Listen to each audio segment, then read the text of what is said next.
समय क्या सच में एक रेखा है, या फिर वह एक चक्र है जिसमें घटनाएं बार बार घटती हैं? नमस्कार मित्रों, आपका स्वागत है एक और अद्भुत और अलौकिक कथा में। रेवती की कथा, बलराम की पत्नी जो आई थी एक और युग से। ये सिर्फ एक प्रेम कहानी नहीं है, ये है समय, ब्रह्मांड और भाग्य के रहस्यों में उलझी एक ऐसी कथा जो हमें सोचने पर मजबूर करती है, क्या समय को भी पार किया जा सकता है? आइए जानते हैं इस अद्भुत कथा को विस्तार से।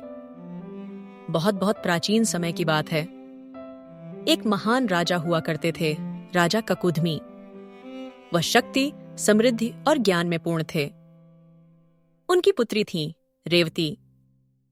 रेवती कोई साधारण कन्या नहीं थी।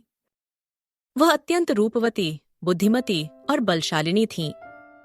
उनकी ऊंचाई, कांति और तेज इतना अधिक था कि मनुष्य लोक का कोई भी युवक उनके योग्य प्रतीत नहीं होता। राजा ककुधमी ने अनेक राजाओं, ऋषियों और देवताओं के कुलों में खोज की, पर उन्हें रेवती के योग्य कोई वर नहीं मिला। आखिरकार उन्होंने एक अद्भुत निर्णय लिया। राजा ककुधमी रेवती को साथ लेकर स्वयं ब्रह्मा जी के पास ब्रह्मलोक पहुंच गए। ब्रह्मा जी उस समय गंधर्वों का संगीत सुन रहे थे। राजा ने विनम्रता से प्रतीक्षा की। ये प्रतीक्षा केवल कुछ क्षणों की लगती थी, लेकिन जब ब्रह्मा जी ने उनसे पूछा, कहो राजन, किस प्रयोजन से पधारे हो? राजा ने अपनी समस्या निवेदित की। प्रभु, मेरी पुत्री रेवती के लिए कोई योग्य वर नहीं मिल रहा। ब्रह्मा मुस्कुराए। उन्होंने गंभीर होकर कहा, हे राजन, जब तक तुम यहां प्रतीक्षा करते रहे, पृथ्वी पर अनेक युग बीत चुके हैं। अब जो मानव सभ्यता वहां है वह तुमसे बहुत भिन्न हो चुकी है। परंतु चिंता न करो, उस युग में भगवान विष्णु ने बलराम के रूप में अवतार लिया है। वही रेवती के लिए सर्वथा योग्य हैं।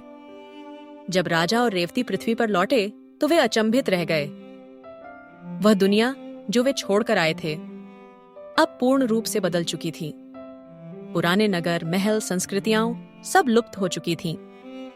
अब था द्वापर युग, जहां श्री कृष्ण और बलराम का यश फैला हुआ था। रेवती, जो अब भी अपने पुराने युग के अनुसार ऊंची, विशाल और तेजस्विनी थीं, इस नए युग की स्त्रियों से बहुत भिन्न लगती थीं। राजा ककुधमी रेवती को लेकर द्वारका पहुंचे। वहां उनका स्वागत स्वयं श्री कृष्ण और बलराम जी ने किया। बलराम ने रेवती को देखा और उन्हें पहचान लिया। यह वही दिव्य स्त्री है जिनसे उनका योग ब्रह्मा जी ने निश्चित किया है।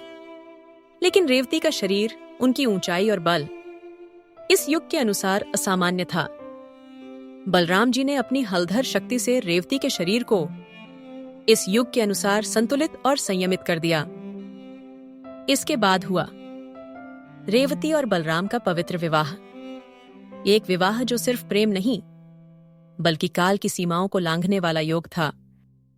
रेवती और बलराम का जीवन अत्यंत सौहार्दपूर्ण और धर्ममय रहा। रेवती ने बलराम के साथ मिलकर द्वारका में धर्म, न्याय और लोक कल्याण का कार्य किया।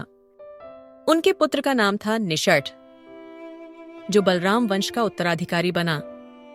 रेवती ने युगों का परिवर्तन देखा था, इसलिए उनकी दृष्टि गहरी और दूरदर्शी थी। उन्होंने धर्म को युगों से जोड़कर देखा और उसका पालन किया।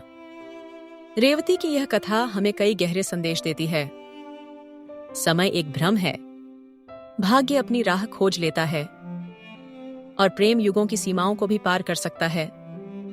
कई विद्वान मानते हैं कि यह कथा केवल एक प्रेम कथा नहीं, बल्कि एक आध्यात्मिक और ब्रह्मांडीय यात्रा का प्रतीक है।